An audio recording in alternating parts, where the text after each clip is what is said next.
Federal authorities search for a motive in yesterday's Michigan church attack. The race to become New York City's next mayor heats up, and an anti-ICE protester really steps in it while attempting to confront immigration officers. I'm Georgia Howe with Daily Wire executive editor John Bickley. It's Monday, September 29th, and this is Evening Wire.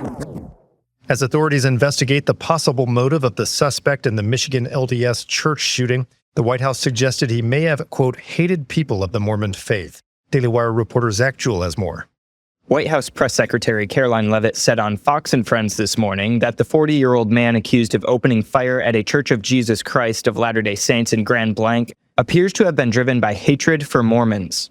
That's based on her conversations with FBI Director Kash Patel. All they know right now is this was an individual who hated people of the Mormon faith, and they are trying to understand more about this, how premeditated it was, how much planning went into it, whether he left a note. All of those questions have yet to be answered, but certainly will be answered by the FBI. The suspected gunman was identified as a U.S. Marine veteran who was deployed to Iraq for nearly 7 months in 2007. The pickup truck used in the attack had 2 American flags in its bed. NBC News reports that a photo uploaded to Facebook in 2019 showed him wearing a Trump 2020 shirt that read, quote, "Make liberals cry again." He had no criminal history and lived in Burton, Michigan, which borders Grand Blanc. President Trump hosted Israeli Prime Minister Benjamin Netanyahu at the White House today, where peace in the Middle East was the main topic. Trump has been touting progress on the Gaza ceasefire deal, which would free hostages held by Hamas and bring humanitarian aid to civilians. About 50 hostages remain in Hamas captivity, with roughly 20 believed to be alive. With a potential government shutdown closing in, President Trump hosted congressional leaders at the White House today in hopes of reaching a deal. Republicans are proposing a 7-week stopgap measure to keep the government open, while Democrats are demanding billions for health care subsidies before signing on. Senate Majority Leader John Thune says talks on extending those subsidies should only come after a short-term patch passes. Democrats, led by Chuck Schumer and Hakeem Jeffries, argue that the GOP is to blame for waiting until the last minute. The funding spigot runs dry at 12:01 a.m. Wednesday. New York City Mayor Eric Adams has officially pulled out of the mayoral race, citing a lack of money to compete. He made the announcement Sunday in a video posted to X in which he laid out the reasons for calling it quits, including having a hard time beating negative headlines and limited funds. It's not always easy to see the impact of good policy in just 3 years. I also know some remain unsure of me after the unfortunate events surrounding my federal case. I was wrongfully charged because I fought for this city. And if I had to do it again, I would fight for New York again. And yet, despite all we've achieved, I cannot continue my re-election campaign. The constant media speculation about my future and the campaign finance board's decision to withhold millions of dollars have undermined my ability to raise the funds needed for a serious campaign. Meanwhile, the frontrunner in that race, Zoran Mamdani, says he'll spend millions to give migrants facing deportation legal help. Daily Wire editor-in-chief Brent Scher has more. Mamdani is pledging to spend over $100 million for free lawyers for migrants. On Monday, President Trump unloaded on the New York mayor hopeful, branding him a self-proclaimed communist and warning voters the city won't see a dime of federal funding if he prevails in November. Trump wrote, and I quote, "Remember, he needs the money from me as president in order to fulfill all his fake communist promises. He won't be getting any of it, so what's the point of voting for him?" Prosecutors charged a New York man with the murder of his parents after he confessed to the crime in a television interview.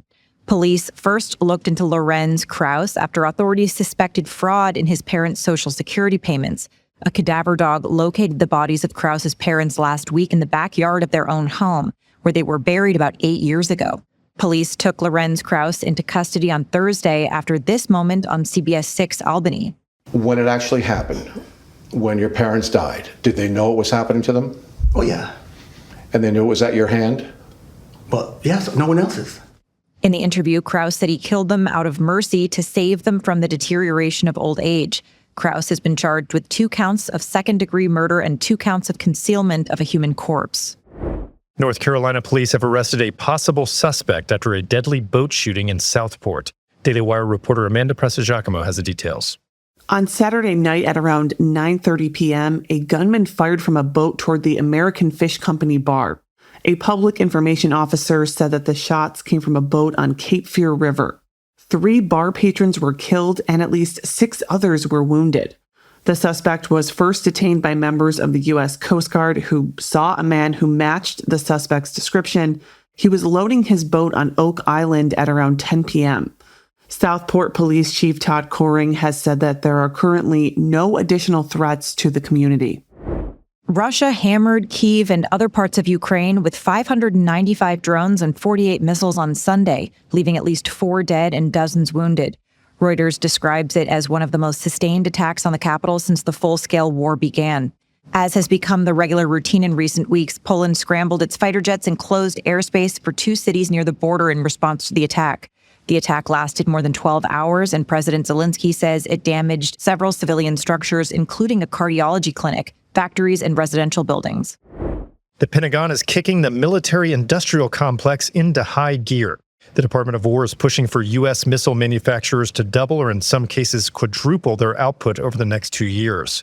The mandate comes after concerns of low missile stockpiles, partially due to weapons shipments to Ukraine and the recent conflict in Iran. The Pentagon has stressed 12 critical weapons systems. This follows a recent defense analytics report which found that nearly 10% of essential components for U.S. defense programs are actually sourced from Chinese firms. There's been a lot of buzz about War Secretary Pete Hegseth's unprecedented all-hands meeting with the military's top brass on Tuesday. But President Trump says it's not what people think. Daily Wire senior editor Joel Needler reports. With no explanation for the rationale behind the meeting, Hegseth ordered hundreds of generals, admirals, and senior enlisted leaders to all come together. A logistically complex meeting, to say the least. President Trump told NBC News that he's also going to attend, but he said that all the speculation is off the mark. Trump said, quote, "It's really just a very nice meeting talking about how well we're doing militarily, talking about being in great shape, talking about a lot of good, positive things. It's just a good message. We have some great people coming in, and it's just an esprit de corps. We're talking about what we're doing, what they're doing, and how we're doing." California Governor Gavin Newsom is facing a flurry of backlash after his office labeled Trump advisor Stephen Miller a fascist. Daily Wire assistant editor Andy Valdez has the latest.